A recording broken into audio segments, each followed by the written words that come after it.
सपा नेता शिवपाल सिंह यादव एवं उनके पुत्र एवं बदायूं से लोकसभा प्रत्याशी आदित्य यादव सहसवान भूतपूर्व चेयरमैन व सपा नेता स्वर्गीय हाजी नूरुद्दीन के आवास पहुंचे। स्वर्गीय सपा नेता के परिजनों एवं करीबियों के साथ बिताया समय। दशकों पूर्व सहसवान में बिताए पुराने दिनों को किया याद। साथियों, आपके अपने चैनल बोलना तो है पर आपका स्वागत है। चैनल से जुड़े रहने और देश और दुनिया की खबरों के लिए चैनल को सब्सक्राइब करें और नोटिफिकेशन बेल आइकॉन पर क्लिक करना न भूलें, क्योंकि हम हैं पीपल्स वॉइस।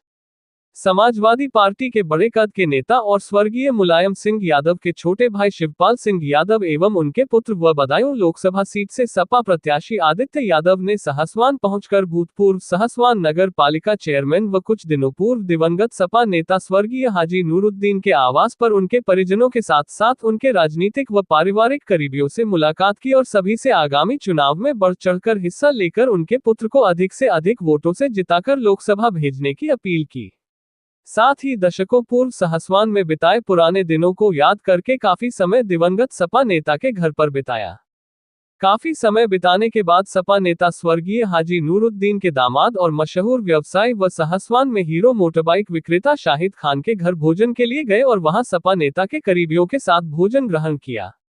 सहसवान के मोहल्ला शाहबाजपुर कटरा स्थित शाहिद अली खान के आवास पर शिवपाल सिंह यादव का जोरदार स्वागत किया गया। भोजन से पहले सपा नेता शिवपाल सिंह यादव ने पत्रकारों के सवालों का भी जवाब दिया और भाजपा की नीतियों पर हमला बोला। रोजगार को लेकर भी सपा नेता ने युवाओं के मन की बात की। सपा नेता शिवपाल सिंह यादव ने कहा कि जिला बदायूं से उनका दशकों पुराना नाता है और यह नाता हमेशा हमेशा बना रहेगा। भाजपा पर कटाक्ष करते हुए उन्होंने कहा कि भाजपा सरकार में दलित, पिछड़ों और किसानों सहित हर वर्ग का उत्पीड़न हुआ है। भाजपा का 400 पार का सपना टूट चुका है और देश की जनता इस बार भाजपा को नकार देगी। स्वर्गीय हाजी नूरुद्दीन के दामाद और मशहूर व्यवसायी व सहसवान में हीरो मोटरबाइक विक्रेता शाहिद अली खान ने कहा कि हमारे पास युवा प्रत्याशी है और चाचा शिवपाल सिंह यादव तो साथ हैं ही। हम चाचा शिवपाल सिंह यादव को भरोसा दिलाते हैं, बदायूं के साथ साथ सहसवान से अपने प्रत्याशी के सर जीत का ताज बांध कर भेजेंगे। थोड़ा साफ कर लीजिए और कुर्सियों पे आके बैठ जाइए। हमारे हजूर अजीज नेता माननीय शिवपाल सिंह यादव जी आ चुके हैं। मैं गुजारिश करूंगा कि कुर्सी पर तशरीफ लाएं।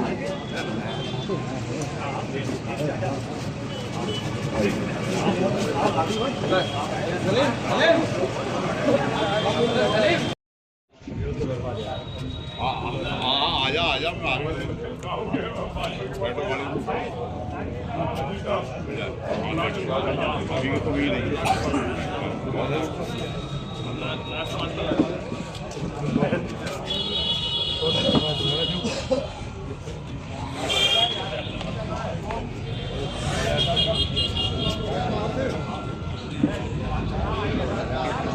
मेरे मेहमानों अजीजों,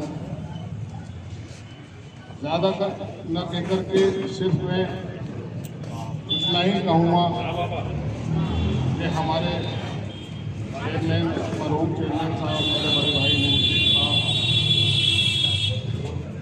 हमारे भाई शिवपाल जी के बहुत खासम ऐसे थे और हमेशा हमसे आपके बारे में बहुत कुछ बताते थे और हमेशा समाजवादी से जोड़ने का काम जो हुआ था वो सिर्फ हमारे बड़े भाई शिवपाल जी के कहने से ही समाजवादी में आए थे और जब तक वो जीवित रहे उन्होंने अपना सारा जीवन समाजवादी के लिए ही लगा दिया था।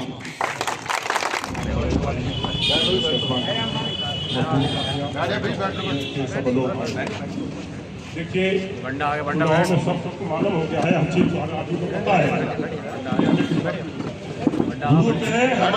हमारा एक होने के बाद आपको कोई चीज दूर नहीं। और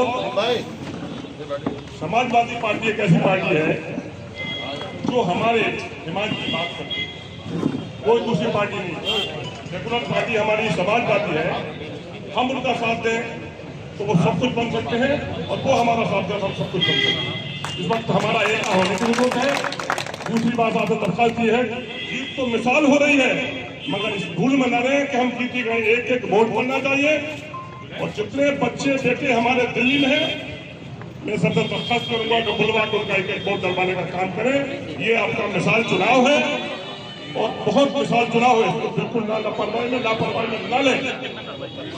और बच्चा मैं करीब 40 गाँव घूम चुका हूँ, बच्चा शिवपाल जी के साथ है। अगर कोई नाराज है तो हमसे है, माननीय शिवपाल जी से कोई नाराज नहीं।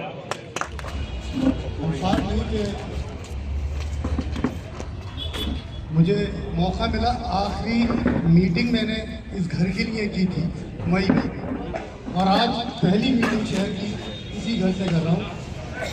चाचा हाजी नूरुद्दीन साहब की आज बहुत करीब, कोई अल्फाज नहीं थे, किन अल्फाजों के साथ अपनी बात को शुरू किया है।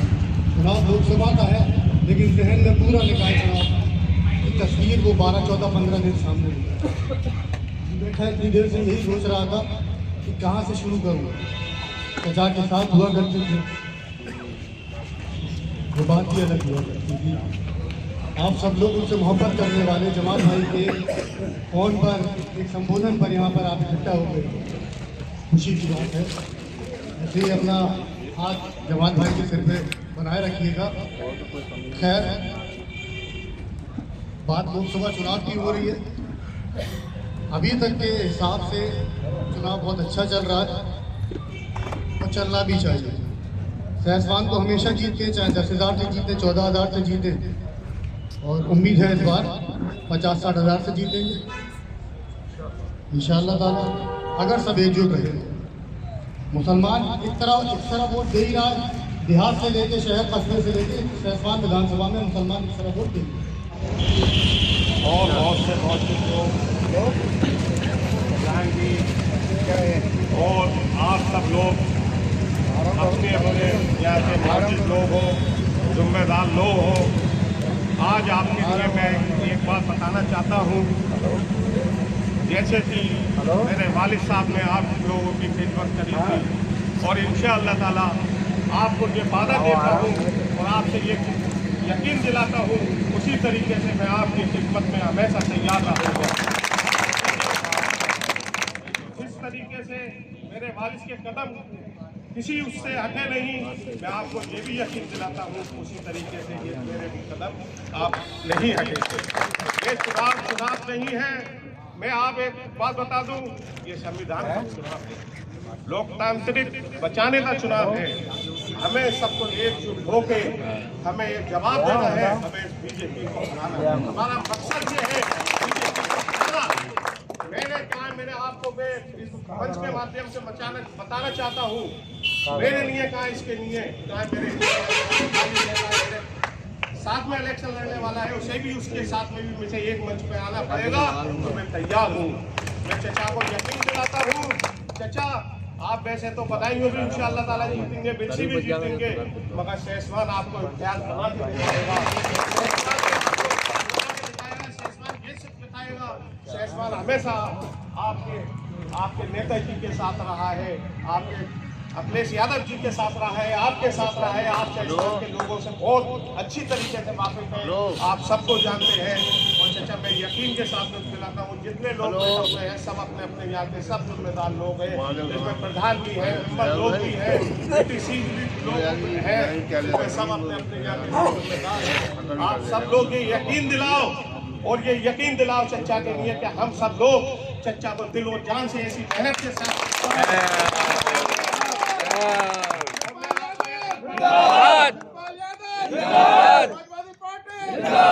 और एक बात बता दूं, ये मौका एक दूसरे की शिकायत करने का, ये मौका भूल के आप उसको भूल के हुए हमें चाचा शिवपाल के साथ हमें ये दिखा देना है, हमें ये उत्तर प्रदेश को दिखा देना है कि हमारे चाचा शिवपाल लोकसभा बनाइयों से सब मिल जाते चाचा को यकीन दिलाता हूँ, चाचा आपको कोई कोताही सहसवान के अंदर आपको कोई कोताही नहीं मिलेगी, कोई आपको ये जितने सब लोग बैठे हुए हैं सब आपको अपने अपने यहाँ के सब जिम्मेदार हैं, सब मोहसिन लोग बैठे हुए हैं। कहने को जब भीड़ बहुत होती, बहुत लोगों को होता, मैंने ज़्यादा लोगों से नहीं कह पाया हूँ, मगर जितने मैंने कहा है सब मोहसिन लोग ये अपने अपने यहाँ के सब जिम्मेदार हैं। आज से यहाँ से ये यकीन करके और यहाँ से वादा करके आपको ये जाना है, सब लोगों को एकजुट होकर आज से मेहनत में जुट जाना है। सब लोगों को अपनी अपनी मेहनत में जुट जाना है और चाचा शिवपाल करनी है, इतनी मेहनत करनी है, इतनी मेहनत करनी है कि चाचा शिवपाल के सामने ये जीत दिखाई दे जाए। और ये मैं यकीन दिलाता हूँ जो कैंडिडेट है, युवा कैंडिडेट, उनका कोई जवाब नहीं। अगर आपने अजित भैया को अगर एमपी बना दिया, आपको बधाई, तस्वीर बदल गई।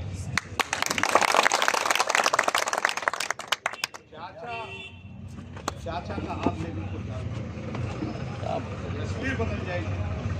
और मेरे मिलने के बाद में अजित यादव जी से मेरी मिलने के बाद में मेरा उनको ऐसा लगा हुआ मैं पता नहीं क्या बहुत उसमें खूबियाँ हैं, बहुत उसमें ऐसी खूबियाँ हैं अजित भैया में कि आपको पता नहीं। और ये हमारे लिए चाचा का बहुत बड़ा, मैं चाचा का शुक्रगुजार हूँ जो चाचा ने हमारे लिए अजित भैया को किया। यकीन दिलाता हूँ चाचा को, ये मैं वादा करता हूँ चाचा आप इंशाअल्लाह ताला यहाँ से सहसमान का एक बच्चा औरत आपके साथ है। और क्या आपको ऐसे बात नहीं कि वोटों में आपको तब्दील दिखाई देगी, वोटों में आपको दिखाई देगा। हाथ उठा के सब जरा सब हाथ उठा के यकीन दिला दो कि हम चाचा के साथ यहाँ से जाके सब मेहनत करेंगे अपने अपने क्षेत्र में। बिल्कुल। इसी के साथ मैं अपनी बात को खत्म करता हूँ। अस्सलाम वालेकुम। सुना लगा नूरुद्दीन साहब, हाजी नूरुद्दीन साहब हमारे बीच में नहीं, और हमने तो 32 साल पहले इसी कस्बे में गली गली, मोहल्ले मोहल्ले, घर घर चुनाव प्रचार भी किया। 32 साल पहले हम तो यंग थे, और पूरी यंग थे, और हम लोग इतना गर्मी के महीने में चुनाव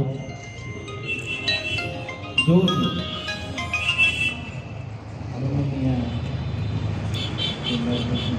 होने के बाद अच्छे मियाँ को चुनाव लड़ाया, और नेताजी ने मुझे जिम्मेदारी दे दी, और मैं यहाँ पर 22 बंदा इसी कस्बे में।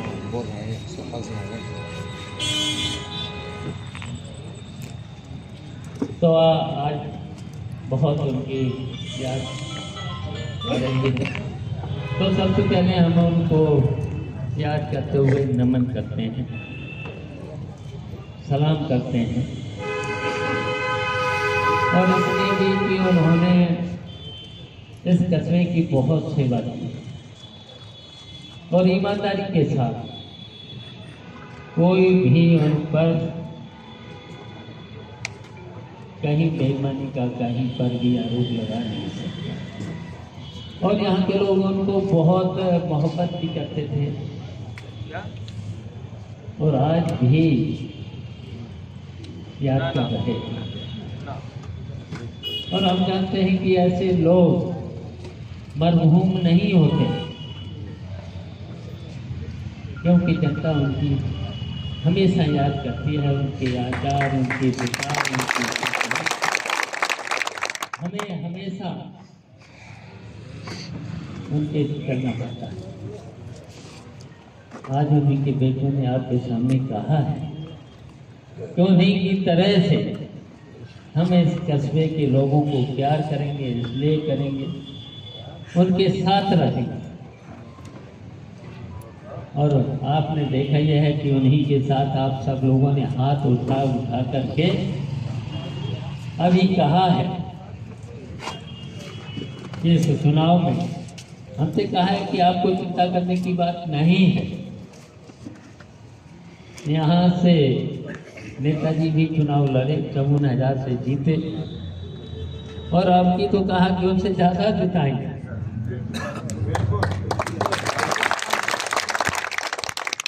हमें तो भरोसा हो, और इसलिए भी जिताना चाहिए कि आज देश संकट की ओर जा रहा है, भारतीय जनता पार्टी की जा रही है।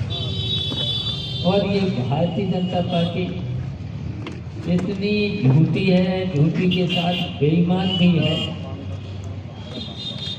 क्योंकि बातें करते हैं, अच्छी अच्छी बातें भी करते हैं, लेकिन काम ठीक इसका होता है। आपने देखे है क्या क्या बातें किए थे और क्या क्या कर रहे हैं, बताइए। आपस में नफरत फैलाने का काम कर रहे हैं, और यहाँ तक कि विदेशों में जाकर के क्या क्या बातें करते हैं। बातें तो आपको याद ही होंगी। किसी के लिए भी 7 साल में उत्तर प्रदेश की सरकार और 10 साल में दिल्ली की सरकार, हम पूछना चाहते हैं क्या काम किया है उन्होंने उसके देश के लिए। केवल अगर किया है तो 2, 4, 5, 10 बड़े बड़े पूंजीपतियों, इसके अलावा जनता के लिए क्या किया, किसान के लिए क्या किया, नौजवानों के लिए क्या किया, और महिलाओं की बहुत महिलाओं के लिए क्या किया।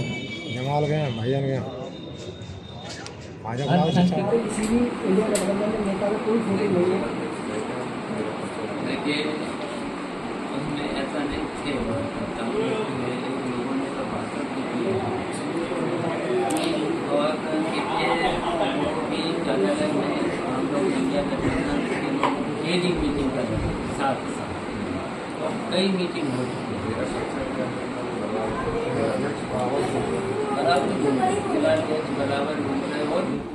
शिवपाल सिंह जी, मेरा नाम अनवर खान, सहारा समय से हूँ, उर्दू देखता हूँ। हमने आपके जिस तरह की राजनीति रही है, हमने पूरे उसका विश्लेषण किया, और क्योंकि आप जसवंत नगर से विधायक हैं, वहाँ भी हमने लोगों से बात की। इस वक्त पूरे देश में बेरोजगारी का मुद्दा छाया हुआ है, और 45 साल के सबसे रिकॉर्ड स्तर पर महंगाई है देश में।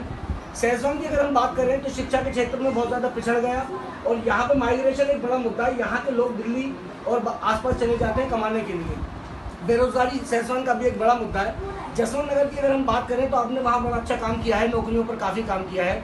सहसवान की बात करें, हम बदायूं जिले की बात करें, यहाँ पर क्या अपेक्षाएं हैं आपकी?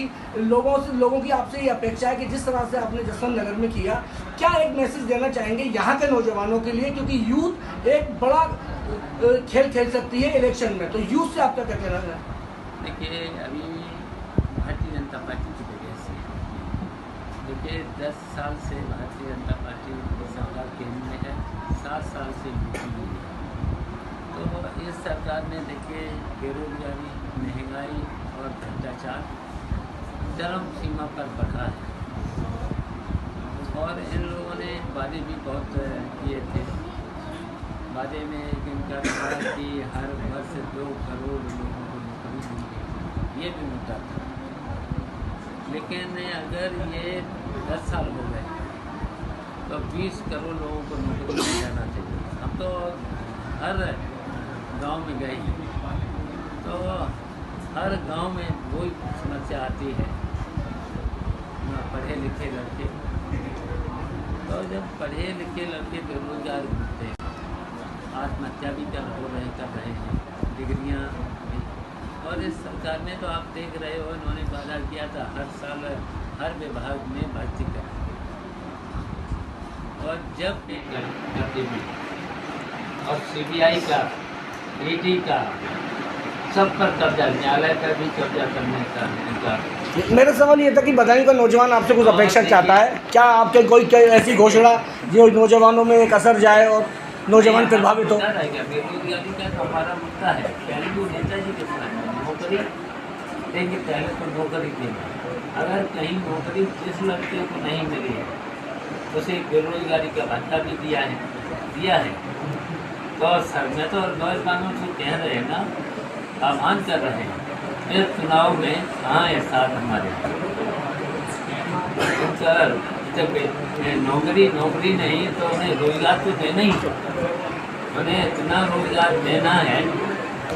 और फिर रोजगार के बाद अगर नहीं करके रह जाते हैं तो फिर हमारी योजना है, हमने कभी से बात करी है, हर परिवार में एक बेटे और बेटी को सरकारी नौकरी जरूर मिलना चाहिए।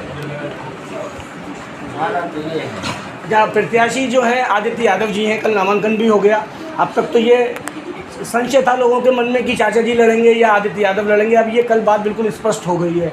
तो अब मेरा सवाल प्रत्याशी आदित्य यादव जी से है। आदित्य यादव जी, आप बदायूं आए और बदायूं शायद जब चाचा जी का 32 साल पहले बदायूं से एक रिश्ता रहा है, यहाँ पर बदायूं में ये रहे हैं और आज भी अगर आप बड़े बूढ़े लोगों से मिलो तो वो बताएंगे एक बड़ी आत्मीयता है चाचा जी के साथ। आप बदायूं को किस तरह से देखते हैं? यहाँ आप घूम रहे हैं, बदायूं के नौजवानों की क्या अपेक्षा है? बदायूं के नौजवान चाहते हैं कि एक यूथ आए। पूर्व सांसद आपके बड़े भाई धर्मेंद्र यादव रहे, अब आप हैं यहाँ से, अगर चुनाव जीतते हैं तो क्या आपकी ऐसी घोषणाएं हैं जो यहाँ के वोटर को प्रभावित कर सकें? कि बदायूं के साथ बहुत पुराना रिश्ता रहा है समाजवादियों का, नेताजी से लेके भाई धर्मेंद्र यादव जी तक सभी लोगों ने, बदायूं की जनता ने भी जो सहयोग पार्टी का और परिवार का दिया और हमेशा ही नेतृत्व करने के लिए कभी जो भूमिका बदायूं की जनता की रही है वो भी सराहनीय है। तो निश्चित ही मैं जब घूम रहा हूँ तो एक लगाव जो है निजी तौर पे जो परिवार के साथ रहा है वो तो है ही है, साथ में एक सम्मान भी है पार्टी के लिए और परिवार के लिए, क्योंकि लगातार काम यहाँ पे किया गया है। विकास जो हुआ है भाई धर्मेंद्र यादव ने किया हो, चाहे आदरणीय रामगोपाल यादव, प्रोफेसर रामगोपाल यादव जी ने किया हो, नेताजी ने किया, सभी लोगों ने काम किया है, तो उसका फ़ायदा तो है। और उससे उसी की वजह से कहीं ना कहीं एक उम्मीद लोगों के अंदर झुकी, जो कि 5 सालों में कोई काम हुआ नहीं बदायूं के अंदर, तो एक उम्मीद वापस जागी है लोगों के अंदर कि अगर एक युवा नेतृत्व करता है तो निश्चित ही जो चीज़ें इस समय जर्जर स्थिति बनी हुई है जहाँ पे, वो सब चीज़ें ठीक की जाएंगी। और जहाँ तक बात है युवाओं की, तो युवाओं की भूमिका बेशक अहम रहने वाली है इस चुनाव में, क्योंकि एक युवा चुनाव मैदान में है तो अपने आप को भी वो हमसे जुड़ा। इस सरकार ने देखिए बेरोजगारी, महंगाई और भ्रष्टाचार चरम सीमा पर बढ़ा है और इन लोगों ने वादे भी बहुत किए थे। वादे में एक इंटरनेट के हर वर्ष 2 करोड़ लोग ये नहीं करता, लेकिन अगर ये 10 साल हो गए तो 20 करोड़ लोगों को नौकरी देना चाहिए। हम तो हर गांव में गए तो हर गांव में कोई समस्या आती है, पढ़े लिखे लड़के, तो जब पढ़े लिखे लड़के बेरोजगार होते हैं, आत्महत्या भी कर रहे हैं, डिग्रियाँ।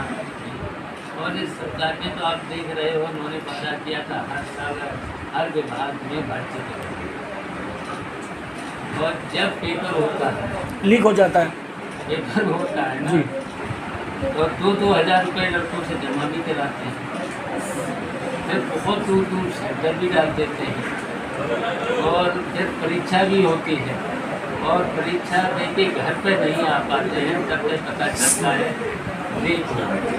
और फिर देखिए एक लड़का था पूर्वांचल का था, डिग्रियाँ जब पास करके अपनी डिग्री जब नौकरी नहीं मिली उसे, पहले तो उसने सब डिग्रियाँ जलाई और जलाने के बाद आत्महत्या की इस सरकार ने।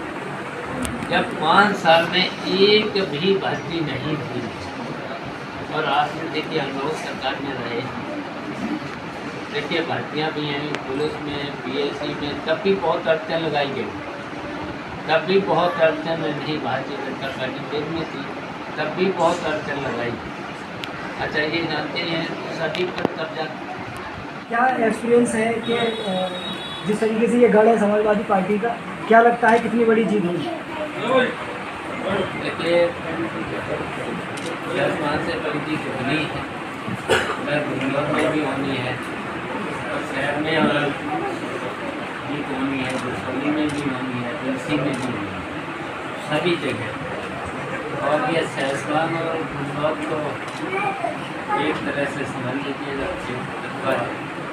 अच्छा, तो बड़ी जीत हो। समाजवादी कार्यालय पे कल जो उद्घाटन हुआ है वहाँ पे कांग्रेस का किसी भी बड़े नेता का कोई फोटो नहीं है, जो फ्लैक्स वहाँ पे लगा हुआ है, जिससे कांग्रेस यहाँ पे किसी ने पोस्ट भी की है अजहर अली ने कि हमारे किसी भी इंडिया गठबंधन में नेता का कोई फोटो नहीं है।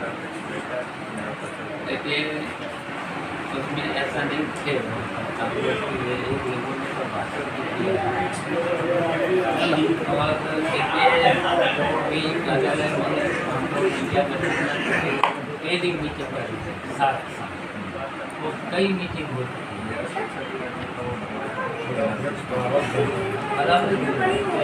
बराबर घूम रहे और भी घूम रहे सब कई लोग घूम रहे। जिन्होंने ये सोशल मीडिया पर पोस्ट की है, उन्होंने ही एक सभा भी कराई थी ईदगाह पे यहाँ इंडिया गठबंधन की तरफ से। नहीं ऐसा नहीं है, कोई होगा ऐसे ही होगा, कोई ऐसा ऐसे ही कोई होगा, लेकिन वो लोग साथ में